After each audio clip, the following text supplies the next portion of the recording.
Hello students, welcome to Credence digital learning. आज हम start करने जा रहे हैं हमारे सिलेबस का chapter number 14, that is statistics. सबसे पहले हम बात करते हैं स्टैटिस्टिक्स की डेफिनेशन की। स्टैटिस्टिक्स को हम ऐसे डिफाइन कर सकते हैं, it is a branch of mathematics which deals with the collection, organisation, analysing, interpretation and representation of data in a particular way. अब ये तो बात हुई डेफिनेशन की, लेकिन सिंपल लैंग्वेज में अगर हम बात करें तो स्टैटिस्टिक्स मैथ्स की वो ब्रांच है जो कि किसी डाटा को या इंफॉर्मेशन को अरेंज करे और ऑर्गेनाइज वे में रिप्रेजेंट करे। अब यहाँ पर एक वर्ड यूज़ हो रहा है डेटा, तो हम पहले डेटा का ही मीनिंग समझ लेते हैं। Data is peace of information which is collected in primary form. अब सबसे पहले हम बात करते हैं कि स्टेटिस्टिक्स में ये जो हमने अभी टर्म्स पढ़ी है, कलेक्शन, इंटरप्रिटेशन, एनालाइजिंग, है ना, रिप्रेजेंटेशन, ये सारी चीज़ें हम कहाँ देखते हैं? हमने रियल टाइम में इसको कहीं देखा है या डेली लाइफ में कहीं इसका इस्तेमाल भी होता है या नहीं होता है?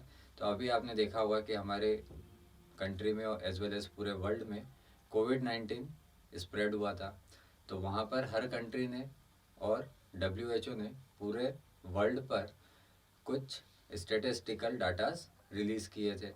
जैसे आपने भी देखा हुआ न्यूज़पेपर में या टीवी चैनल्स में, न्यूज़ चैनल्स में हमें बताया जाता था कि आज इतने केस बढ़े, आज इतने केस कम हुए, इतनी डेथ हुई, इतने लोग रिकवर हुए, डेथ डेथ रेट क्या है। इस प्रकार से हमारे पास कुछ डाटाज आते थे। तो आप सबसे पहले देखें कि कलेक्शन क्या होता है। कलेक्शन होता है डाटा को इकट्ठा करना। तो जब केसेस सामने आना शुरू हुए थे तब हमने डाटा कलेक्ट करना शुरू करा था। फिर हम बात करते हैं ऑर्गेनाइजेशन की। अब सब दूर से डाटा आने लगे क्योंकि हम इंडिया की बात कर रहे हैं अभी। तो इंडिया में हमारे पास जो स्टेट्स है, तो हर स्टेट का अपना अपना डाटा आया। तो अब हम उसे ऑर्गेनाइज करने लगे अकॉर्डिंग टू स्टेट वाइज कि भैया दिल्ली में कितने केस हैं, यूपी में कितने केस है, एमपी में कितने केस है, गुजरात में कितने केस है, केरला में कितने केस है, सो एंड सो। फिर हम बात करते हैं एनालाइज।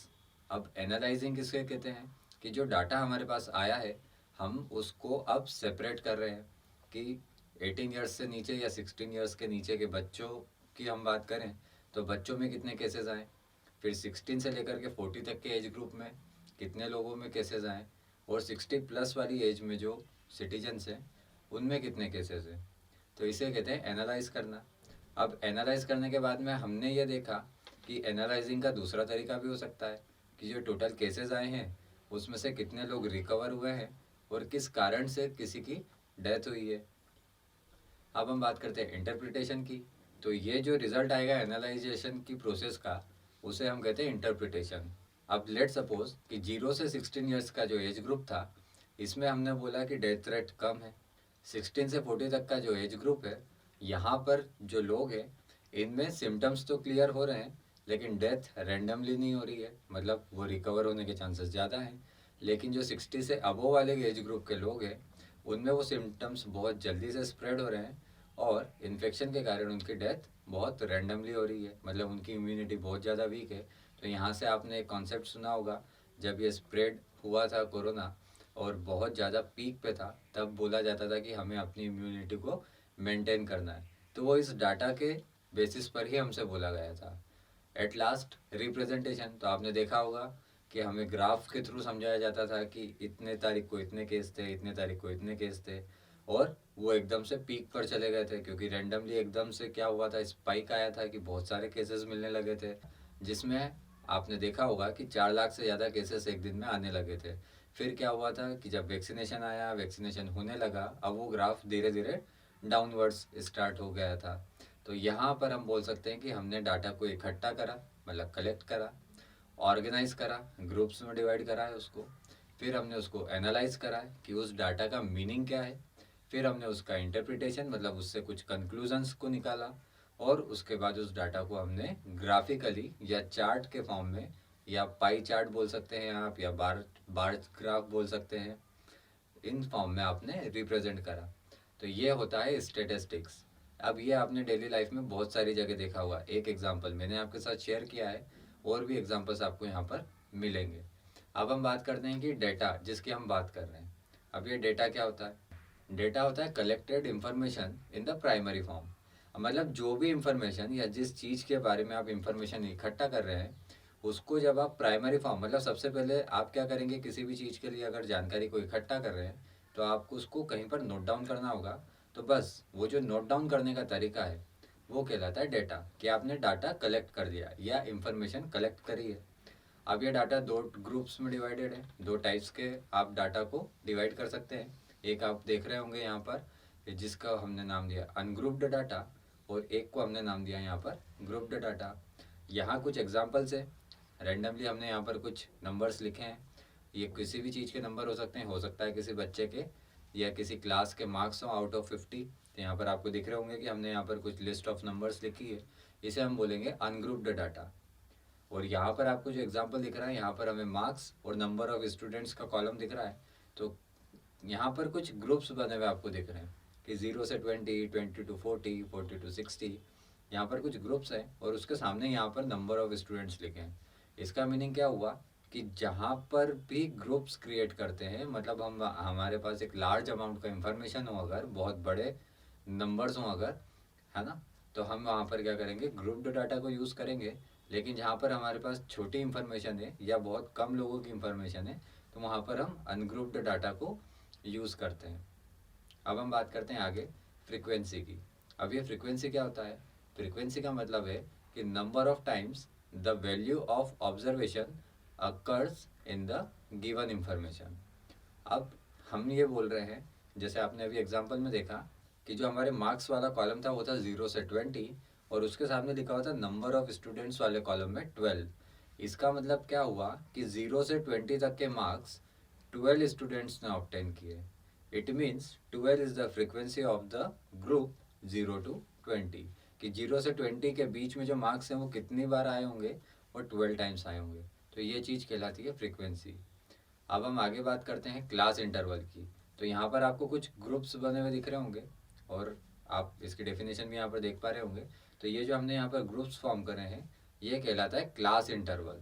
तो जैसा कि आप यहाँ पर देख रहे हैं 0 से 20, 20 to 40, 40 to 60, 60 to 80 and 80 to 100, मतलब हमने यहाँ पर 5 ग्रुप क्रिएट करे। तो अब हम इसे स्टेटिस्टिक्स की लैंग्वेज में क्या बोलेंगे कि there are 5 class intervals starting from 0 to 20 and ending at 80 to 100, और उसके आगे करस्पॉन्डिंग जो नंबर्स लिखे हुए हैं वो उन पर्टिकुलर क्लास इंटरवल्स की फ्रीक्वेंसी है, मतलब उस क्लास इंटरवल में आने वाले जो नंबर्स हैं वो कितने टाइम्स आए हैं, वो टाइम्स वहाँ पर हम फ्रीक्वेंसी के फॉर्म में लिखते हैं। आगे हम सीखते हैं क्लास साइज। क्लास साइज कभी कभी इसे क्लास विड्थ भी बोला जाता है। तो जैसा कि यहाँ एग्जाम्पल को हम यूज़ कर रहे हैं, तो यहाँ पर आपको 0 से 20 एक क्लास मिली, 20 to 40 एक क्लास मिली। तो हम किसी एक क्लास को यहाँ पर सिलेक्ट करते हैं, जैसे 0 to 20 हमने यहाँ पर सिलेक्ट करा। तो ये जो 0 है ये कहलाता है lower limit of the class interval, और ये जो 20 है ये कहलाता है upper limit of the class interval. और ये जो डिफरेंस होता है अपर लिमिट का लोअर लिमिट के साथ, ये कहलाता है आपका क्लास साइज। फिर से एक बार रिपीट कर रहा हूँ, हम यहाँ पर एक क्लास सिलेक्ट कर रहे हैं 0 से 20, इसमें जो मिनिमम वैल्यू है, जो छोटी वाली वैल्यू है, इसे हम कहते हैं lower limit of the class, और ये जो बड़ी वाली वैल्यू है इसे हम बोलते हैं upper limit of the class. और अपर लिमिट और लोअर लिमिट का जो डिफरेंस है that is the class size और क्लास विड्थ। तो अब हम यहाँ पर अगर डिफरेंस निकाल के देखें कि upper limit minus lower limit क्या होगा, 20 माइनस 0 डेट इज़ 20। इस एग्जाम्पल में हमारी जो क्लास साइज है वो है 20। अब आप रैंडमली किसी भी क्लास को सिलेक्ट करें, उसके अपर लिमिट को उसके लोअर लिमिट के साथ आप माइनस करके देखें, यहाँ पर आपको उसका क्लास साइज मिल जाएगा 20 का। अब हम मूव करते हैं नेक्स्ट टॉपिक पर। अभी हमने बात कर ली स्टेटिस्टिक्स की, उसके डेफिनेशन की, एग्जाम्पल भी देख लिया, उससे रिलेटेड टर्म्स भी देखे।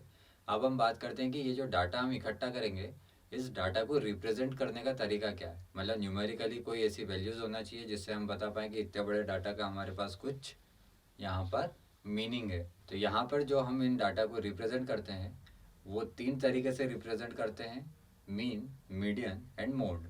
ये नाम सुनकर के आपको क्लास 9th का चैप्टर नंबर 14 याद आ रहा होगा कि ये तो आप ऑलरेडी पढ़ चुके हैं, तो अब नया क्या, वहाँ पर आपने इसका बेसिक लेवल पढ़ा था। अब आपको यहाँ पर थोड़ा सा इन डिटेल्स आपको इन चीज़ों को सीखना है। तो यहाँ पर हमने बात करी है मीन, मीडियन, मोड की। इसे हम बोलते हैं मेजर ऑफ सेंट्रल टेंडेंसीज, मतलब एक बहुत बड़े अमाउंट में अगर आपको डाटा गिवन है तो उसके अराउंड या उसके आसपास की जो एवरेज वैल्यू है या उसकी जो मीडियन वैल्यू है या जो उसकी मॉड वैल्यू है वो आपको रिप्रेजेंट करेगी कि क्या उसका मीनिंग है।